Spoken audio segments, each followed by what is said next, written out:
presidente da Colômbia, Gustavo Petro, pediu ontem a abertura de uma investigação sobre o achado de 2 corpos na beira do mar em um povoado na fronteira com a Venezuela e sugeriu que suas mortes podem ter sido causadas por um bombardeio americano no Caribe. Na quinta-feira, a rede pública de televisão RTVC exibiu uma reportagem sobre o achado de 2 corpos em uma comunidade de pescadores conhecida como Puerto López e de vários outros cadáveres que supostamente apareceram no lado venezuelano, sem precisar o número ou as localizações dessas descobertas. Um porta-voz da polícia do departamento de La Guajira, no norte, confirmou à France Press que os corpos foram encontrados na quinta-feira nessa praia de pescadores, mas esclareceu que as circunstâncias das mortes ainda não foram determinadas. Forças militares dos Estados Unidos bombardeiam desde setembro já bombardearam cerca de 21 embarcações no Caribe e no Pacífico, supostamente vinculadas ao narcotráfico, sob ordens do presidente Donald Trump. Os ataques teriam deixado mais de 80 mortos até agora. Propósito das atuações dos Estados Unidos, do governo americano, sob as ordens de Donald Trump nas Américas, ainda surgiu a informação no finalzinho da semana passada que a Casa Branca divulgou a nova estratégia de segurança nacional dos Estados Unidos e a América Latina aparece como uma área prioritária para os interesses estratégicos americanos. Para conversar conosco sobre esse assunto, nós convidamos o professor José Niemeyer, que é professor de Relações Internacionais do IBMEC do Rio de Janeiro.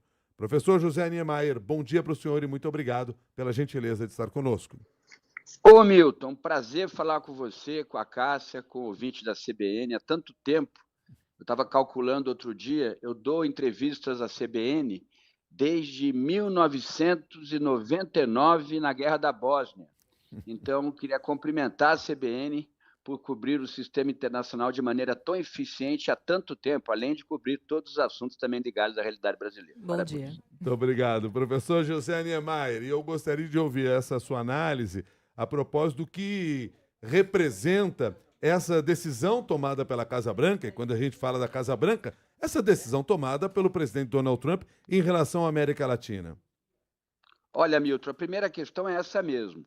Será que essa doutrina, essa nova doutrina de segurança nacional vai perdurar independente do governo em voga? Quer dizer, se o presidente Donald Trump sair, não for mais eleito e não poderá ser mais eleito, quando ele sair, essa doutrina vai permanecer com o governo democrata, por exemplo, talvez mais progressista, com uma visão de cooperação com relação ao sistema internacional, como é um documento do Estado norte-americano, chancelado pelo Pentágono, pelo Departamento de Estado e pela própria Presidência da República, e a Presidência é um órgão de Estado, independe de que presidente esteja ali, esse documento deve perdurar. Mas é um documento muito sério, viu, Milton? Porque ele muda uma agenda, na minha visão, de quase 130 anos da política externa norte-americana, que vem desde o século XIX, 1898, com a guerra Estados Unidos e Espanha. A partir dali, Primeira Guerra Mundial, Segunda Guerra, Guerra Fria,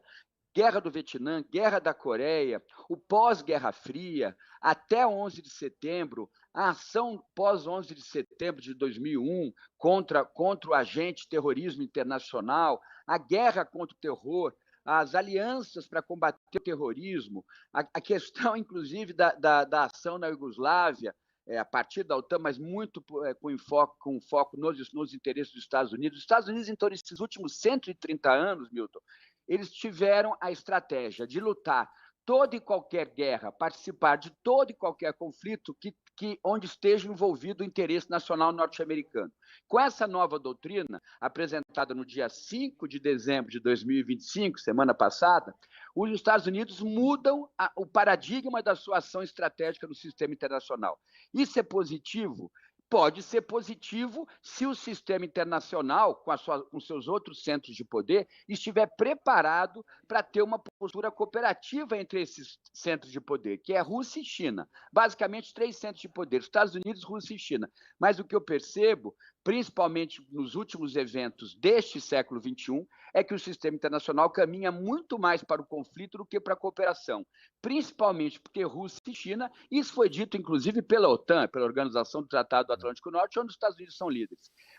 China e Rússia têm uma interdependência complexa hoje, do ponto de vista econômico, comercial e também estratégico militar. Então, nós podemos dizer que depois de 127 anos, ou quase 130 anos, os Estados Unidos decidem que vão cuidar mais do seu espaço vital, vão cuidar mais da América Central, América do Sul, não vão se envolver em todo e qualquer conflito no sistema internacional.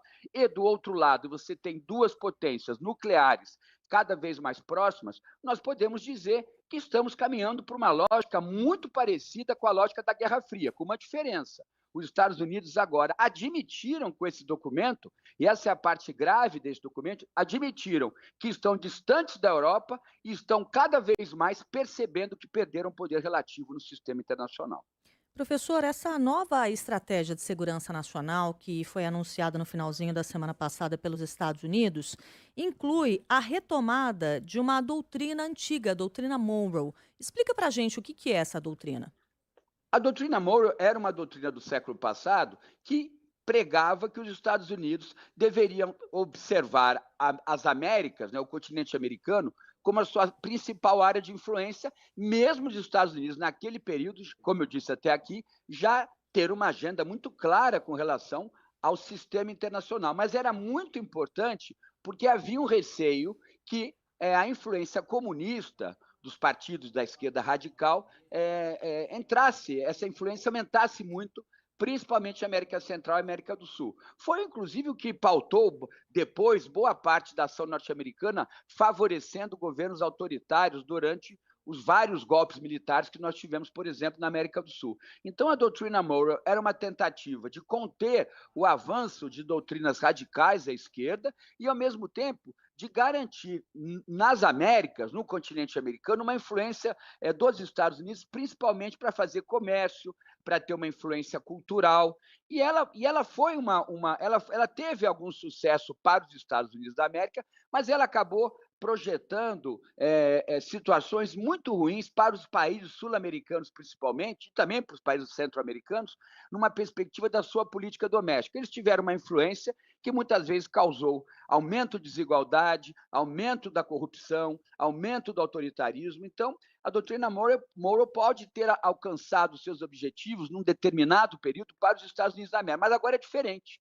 Agora é diferente porque é um sistema internacional muito mais complicado, com 2 potências, principalmente China, com muita força no sistema. Cássia, para você ter uma ideia, a China hoje já controla 50% do comércio internacional. Então, essa doutrina de segurança nacional dos Estados Unidos, essa nova doutrina apresentada na sexta-feira, na verdade, ela também tem implícita a seguinte notícia: os Estados Unidos não vão conseguir controlar o sistema econômico internacional. Esse sistema econômico internacional será dividido com outras potências, com China, com União Europeia, e também aí aparece a crítica à União Europeia, que eles estão perdendo musculatura civilizatória. Na verdade, é que a União Europeia é um centro econômico importante que compete com os Estados Unidos, a gente viu agora na questão do tarifaço. Então, está implícito nesse documento também os Estados Unidos admitirem que eles vão ter um contexto, um espaço vital de comércio, sempre com muita competição com relação a outros centros de poder. E por isso que eles querem garantir esse espaço vital que é a América do Sul e a América Central. Mas isso não vai bastar para os Estados Unidos para manter a sua economia funcionando. É a principal economia do mundo e eles precisam continuar a ter uma projeção internacional, sistêmica, mas perceberam que a competição vai ser muito grande, Cássia, tanto do ponto de vista econômico, comercial, principalmente em função da China e da União Europeia, e também vão ter uma competição que é a mais grave, porque envolve a sobrevivência do sistema, que é no campo da segurança internacional, no campo estratégico militar. Professor José Niemeyer, muito obrigado pela sua análise. Um bom dia para o senhor. Um abraço, Milton. Um prazer falar com você, com a Cássia e com o ouvinte da CBN. Obrigada. José Niemeyer, professor de Relações Internacionais do IBMEC do Rio de Janeiro, conversou com você aqui no Jornal da CBN, agora que são 8h43.